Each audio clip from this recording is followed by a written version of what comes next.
Here's your WNEM TV5 News Update. Good morning, I'm Maggie Castraba. Here's a look now at the top stories we're following today. More No Kings protests are planned across the country this weekend.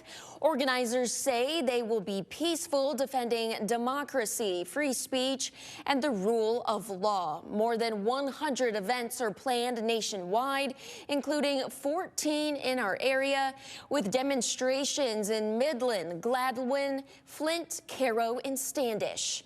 And in Bay City, a No Kings protest held at Winona Park has prompted a counter-protest from a group called We the People, which says it's highlighting American values like liberty over loyalty to any one leader. People impacted by the Flint water crisis are still waiting for their piece of a long-awaited settlement.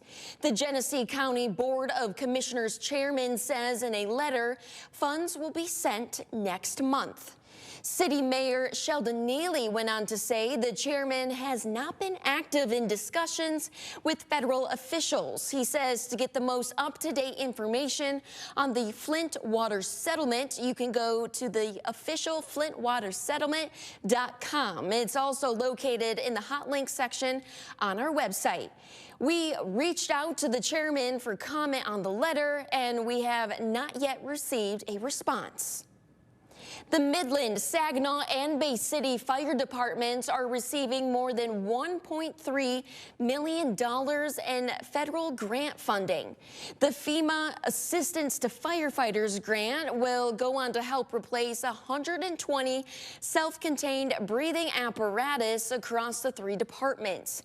Midland will receive 36 units, Saginaw 41, and Bay City 43. The new equipment is expected to be in service by summer 2026. All right, now here's Diane with a look at your forecast. The main topic for our weekend forecast is the rainfall. It is much needed, and we are going to be picking up quite a bit of water. We are going to find that rain chances kind of build here throughout the day as we have that low pressure system getting a little bit closer. With southwest winds gusting up towards 20-25 miles per hour, that's going to help us get those temps into the 70s for some of us. But we will find on Sunday as that cold front comes through, our numbers just continue to drop throughout the day. We will see, though, that we still have plenty of rainfall coming in on Sunday. It will also be blustery at times as our winds come from the south and shift to the northwest once that cold front comes through.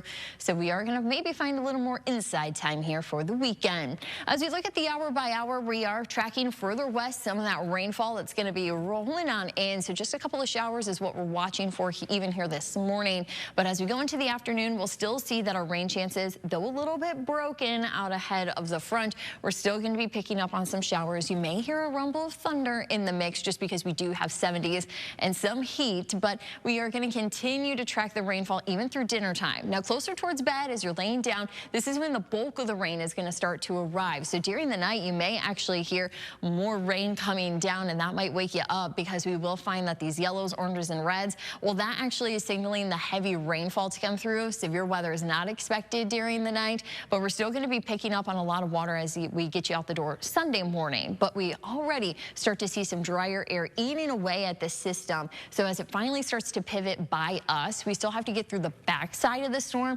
which will include additional rain for the later half of our Sunday. So that's going to help to get those rain totals up. When we look at these rain totals, we're talking at least an inch for everybody, and we are going to be getting close to even that 2-inch mark for a lot of our communities here in mid-Michigan. So we are going to find over the next couple of days here that we are going to have a lot of water coming in, but flooding is not going to be a concern because it has been so dry, and also the duration is going to kind of spread that rain out a little bit, so we shouldn't have to worry about too much water sitting around.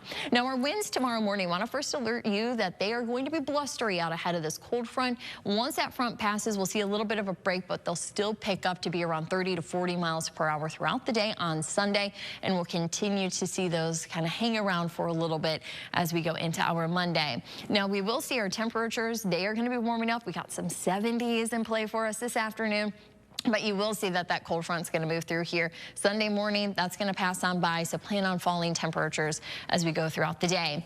Also, we do have rainfall for the Michigan game, so keep in mind you're going to want the rain gear if you're going to be headed to Ann Arbor. Kickoff is at noon, and that's when we're going to start to be tracking some of these showers. Maybe if this slows down a little bit, maybe we can hold off on the rain, but just keep in mind you'll want to have that first alert weather operator running while you're there. In the next 7 days, we do have the weekend rain that we're first alerting you to, along with those up and down temperatures. But going into next week, we have nice and easy weather on Monday with some sun and 60s, but mid-50s for the rest of the 7 days. We'll be tracking yet another system coming in on Tuesday. Remember to tune into WNEM TV5 on air and online 24/7 for the latest news, weather, and information.